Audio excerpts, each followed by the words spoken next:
What's the scariest true story you've heard or told? When I was a little girl, 9 years old or thereabouts, I was playing at the school down the street from my house. It was the middle of summer and myself and a girlfriend were hanging around watching the boys play street hockey. One of the boys called my name and said a man in the parking lot was looking for me.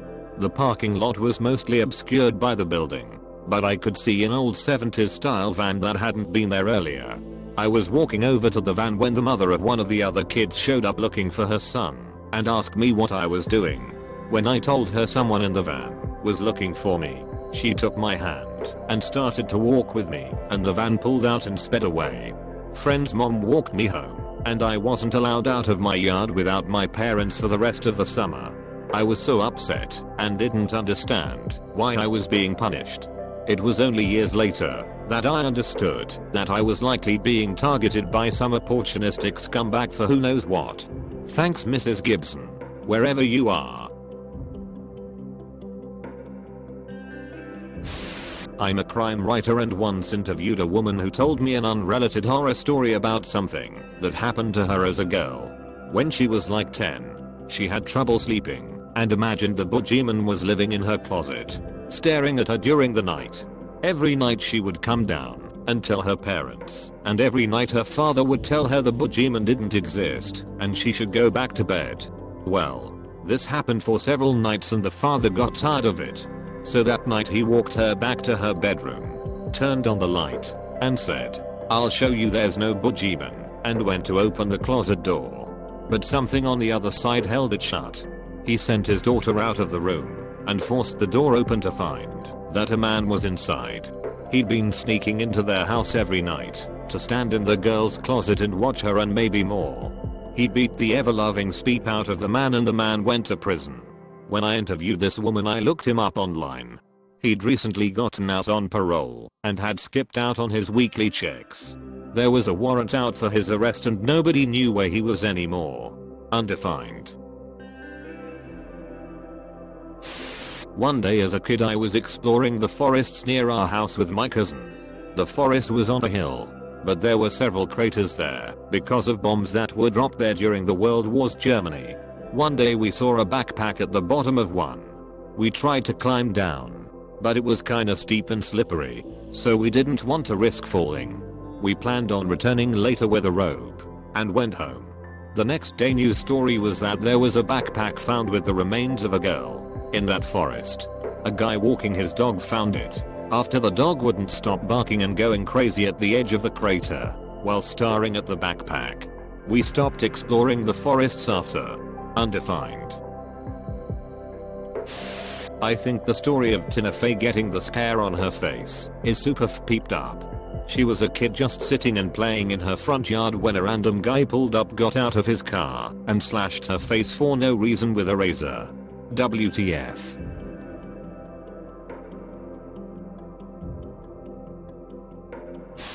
My mother never taught me to swim because when she was a teenager she saw a friend get sucked into a whirlpool at the bottom of a drainage lake. That is the deepest body of water within a few hundred miles of us. They didn't find his body for days.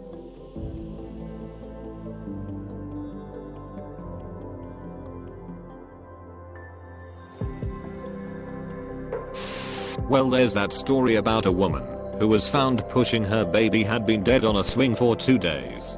The baby died from hypothermia and dehydration. She was found not criminally negligent due to schizophrenia. This week in Cologne. From the wall next to Autobahn, a concrete plate fell down into oncoming traffic and hit one car, killing the driver. After the inspection, they found another 6 plates that weren't properly constructed, just like the one that fell down. When I was about 5, woke up to my house, surrounded by loud voices and bright white lights. A group of robbers broke into our house after some kind of heist and were using us as hostages with rifles. The police had our house surrounded. My parents, grandparents, and I didn't really speak English back then. So my 12-year-old sister had to translate the demands to the police and instructions to us. My grandma told me to go back to sleep, which I somehow easily did. Undefined. After falling asleep and waking up the next day, everything was fine. The only thing everyone kept talking about were where the robbers were standing. They decided not to have too many entrances from the house, so they barricaded themselves in our kitchen. Apparently the entire kitchen floor was covered in guns. I kept asking what happened, but my family was firmly in the mindset of don't tell the kids anything. Ever. Since little kid me was kind of dumb and nothing really happened to me directly, I forgot about the situation for years. I asked again, but they still don't want to talk about it. It's still kind of scary to think that, had they wanted to, I could have died in my sleep that night. My friends and I were drinking one night and going around asking, hey, whatever happened to, in this case, a guy a few of us used to have an 8 period with in high school. Nice kid. Googled him. I found a few sad results playing this game in the past and there were a couple appellate court decisions visible in first few results. Turns out he went to Afghanistan, got extremely peeped up in combat court notes, said he saw things there that completely undid him. Basically, and came home with PTSD and delusional schizophrenia. Once home, he apparently has been on a mission to kill his mother, to save her from demons, and send her to heaven. He's tried and failed numerous times, apparently.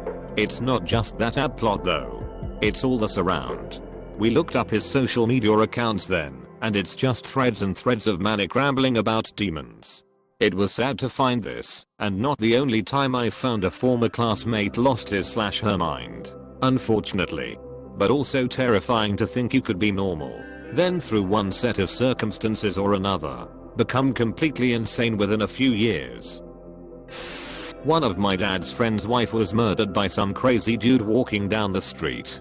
This guy had just been released from a mental hospital and literally just stabbed her as she walked home. When my dad's friend came back, he thought she had just taken the dogs out for a walk, so he walked along the normal walk route and he saw loads of blue lights. He was stopped by a police officer and wasn't allowed any closer until he saw that it was his wife. The lake bottom murders are scary as hell. Like, there are 4 teens who go on a camping trip in Finland. The next morning, 3 of the teens are found murdered, and one of them is almost dead and severely injured, but survived. No one knows who the murderer is today. 44 years later, the 4th teen, Nils, who survived, was accused of murdering them and gets sent to prison. But then he was released a year later, because there was little DNA evidence to prove this, and no good evidence to prove that he murdered them at all. However, there is circumstantial evidence such as he allegedly fought his one friend due to an argument and was drunk. Some say this cold ended in accidental and or intentional murder. However, I personally highly doubt that Nils is guilty. I couldn't find much information on who Nils thought the murderer was. So my thoughts are 1. It's too traumatic for him to remember. Or 2. He didn't recognize the person.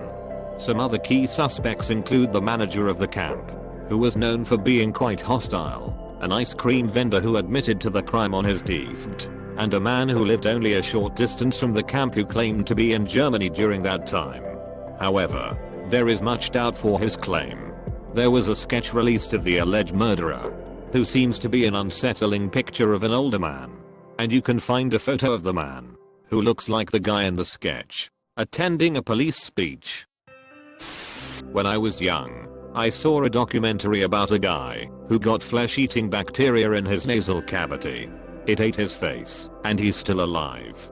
Eventually they removed the bacteria by removing the eaten parts of his face. He got a prosthetic face, which back in those days was basically a plastic Halloween mask that tried to look human. At the end of the documentary, he took the mask off. His face from his forehead down to his mouth was just a hole. Undefined. I was a director of my college's student government. There was this dude who was always willing to take on projects, so I gave him lots of stuff. I remember thinking he was very charismatic and well dressed, and when he told me he owned a startup clothing company, I bought some stuff from his website. It was typical for student government kids to end up at the same parties, and I ran into him several times outside of committee. I was studying abroad my senior year, and I was here on Reddit. Saw an article with the guy's face on it. Turns out he raped 12 girls at my university. It was apparently well known, but because his father was a wealthy professor, it kept getting swept under the rug. Apparently he was using extracurriculars like the student government to keep coming back to campus after he had been removed from his classes. Undefined. Peep, this blew up. Below is a link. A Behonold tweets there were actually as many as 17 victims, but she and another girl were the only ones who testified. My Snapchat feed was filled with girls I knew talking about their experiences with him at the time. His father was just wealthy and a professor, not a dean. My bad fam, it was 5 years ago. And as another note, I was just a student director in the student-run undergrad government. Some people seemed to think I was faculty and responded as such. There was a man who got out of his car after it broke down on the highway and attempted to walk across the highway to the other side late at night. He was hit by a car and his body was driven over so many times that by the time the sun came up his body parts were scattered across 300 meters of highway. When I worked in healthcare, I had a patient who got a sinus infection. He stopped taking his antibiotics after a few days because he felt better. His sinus infection came back with a vengeance. When he got to the emergency department, he was presenting with stroke symptoms. The infection had spread to his cranial cavity. There was so much pus that it was twisting his brain. No one thought he would survive the surgery. The family was advised to expect the worst. Amazingly, he actually survived. He ended up needing 3 more surgeries to wash out and spent almost 2 months in the hospital. Take your full dose of antibiotics, people. This happened to my wife's friend. So one evening she was driving home from work in a quiet area when an unmarked police car speed up behind her and started flashing his blues and signaling for her to pull over. To this day she doesn't know why, but felt something wasn't right. After a call to her boyfriend, he gave her a contact number for our local police station. She rang the number and asked about an unmarked police car wanting to pull her over. The person on the phone did a quick check or possibly contacted a dispatcher, I don't remember. What they told her was to keep driving but stay calm. Within a few minutes 4 marked cars came speeding up behind, and before she knew what was happening, boxed the unmarked car in and forced it to stop. The dispatcher told her to drive around the corner and stop. As it turned out, this guy was being hunted by police for pretending to be an officer to get young women to pull over where he at gunpoint rapes them. Few years ago, I worked at a bar near a forested area. One day, it was like 10 PM and some random kid comes running in screaming and saying my mommy and daddy are trying to kill me. Shortly after, a woman and a man enter the bar, presumably his parents. They ask me if I saw where their son went. I said no and they exit, muttering to themselves. I call the police and they come like 13 minutes later. They search the area for the parents and take the kid with them, and that's all I remember. Undefined. I met a guy who had been traveling Australia with a couple friends, hitchhiking around as many of us had done. One of his friends told him they were near his distant uncle's house, whom he'd never met before. He got a phone number from a family member, and as they had hoped, the uncle offered them a place to stay.